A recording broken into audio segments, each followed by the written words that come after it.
சோர்ந்து போய் இருக்கிற நமக்கு வேத அடிப்படையில் நம்ம பார்க்கும்போது ஒரு உள்ளத்தை உற்சாகப்படுத்தக்கூடிய ஒரு சம்பவம் ஒன்று உண்டு. அப்போஸ்தலர் 16ஆம் அதிகாரம் 14-15 இதில் நம்ம வாசிக்கும் போது, தியத்தீரா ஊராளும் இரத்தாம்பரம் விற்கிறவளுமாகிய தேவனை வணங்குகிற லீதியாள்.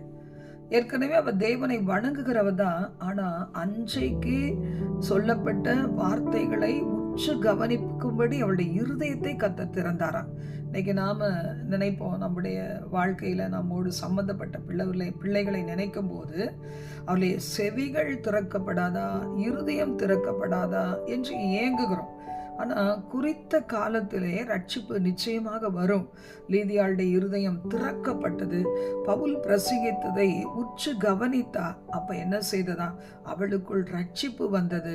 அவளும் அவளுடைய குடும்பத்தாரும் ரட்சிக்கப்பட்டார்கள். அதனால கர்த்தராகிய இயேசு கிறிஸ்துவை விசுவாசிக்கிற நீங்க கலங்கி போகாதீங்க. நாளொன்று ஒன்று உண்டு.